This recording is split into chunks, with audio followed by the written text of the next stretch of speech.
ও মা বোনেরা, সবার দুয়ারে মৃত্যু আসবে। স্যার বিহালার পালকি বাড়ির সামনে হাজির হয়ে যাবে।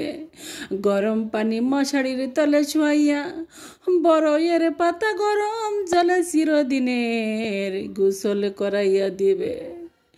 কোথায় ময়লা কেউ বলতে পারবে না, গায়ের মধ্যে ডলা দিবে। ডাক দিয়ে বলবে, আমার ছেলেরা, আমার মেয়েরা, এই মাত্র আমার রুহটা বাইর হয়েছে, আমার গায়ে বড় যন্ত্রণা, আমারে আস্তে আস্তে ডলা দে, আমারে গরম পানি দিস না। জীবনে তো আমি গরম পানি দিয়ে গোসল করি নাই।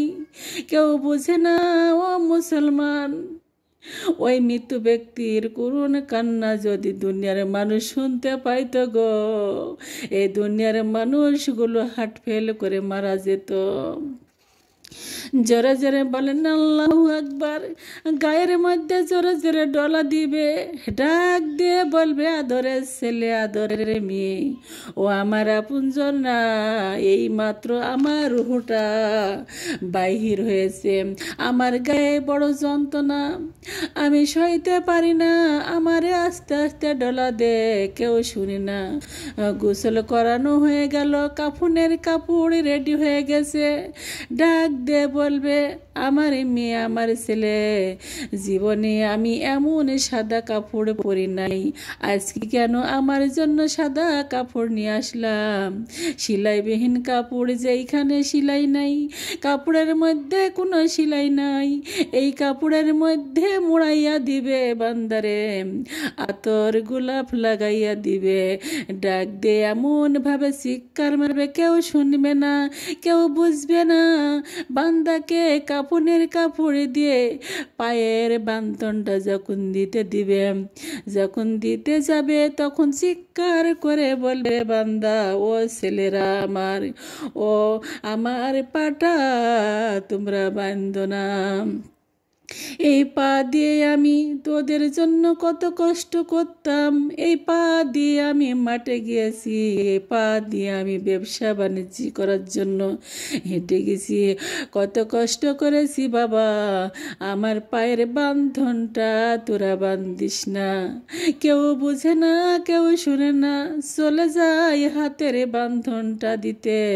হাতের বান্ধনটা যখন দিতে যাবে, তখন চিৎকারে মেরে বলবে, ও আমার সন্তানেরা রে, এই হাত দিয়ে তোদের আমি কোলে নিতাম, এই হাত দিয়ে তোদের আমি ধরতাম, আজকে এই হাতের মধ্যে বান্দাটা দিসনি, আমার হাতটা নড়াইতে পারি না।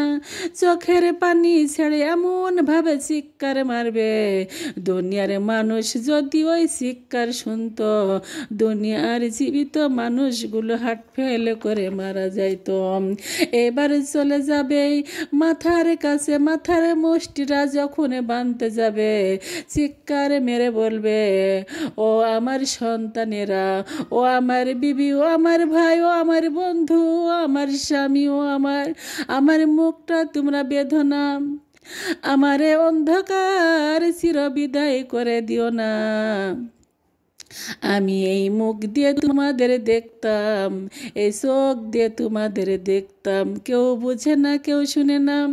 যখন মাথার বান্ধাটা দেয়া হয়ে যায়, হে মুসলমান, চারে বিহালার পালকি করে যখন নিয়ে যাই, জানাজার জন্য সামনে রেখে যখন মায়াতকে ওলামে একরাম আলোচনা করে নামাজের জন্য দাঁড়াইয়া যায়, এমন একটা চিৎকার মারে, ও আমার আপনজনেরা রে, আজকে আমাকে শোয়াইয়া রাখলি, আমাকে ছেড়ে দেই, আমি নামাজে শরিক হব।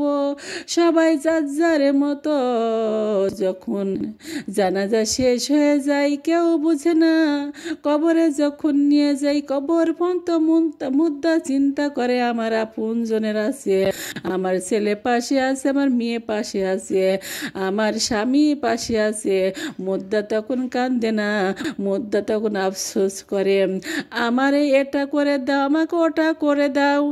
যখন কবর পর্যন্ত নিয়ে কবরের ভিতরে হাতটা রেখে যখন বলে বিসমিল্লাহি ওয়া আলা মিল্লাতি রাসূলিল্লাহ, তখন মুদ্রাকে রেখে দিয়ে মানুষ মানুষ ঘরে আস্তে আস্তে তিনজন, যখন নামাবে আস্তে আস্তে দুইজন, যখন দুই মানুষ উঠে আসবে তখন মায়াতের কান্না শুরু হয়ে যাবে গো। হে মুসলমান, কবর পর্যন্ত আপনজন পাশে ছিল, তখন চিন্তা হয়নি আমি একলা না, আমি একলা না, আমার আপনজনেরা আছে রে।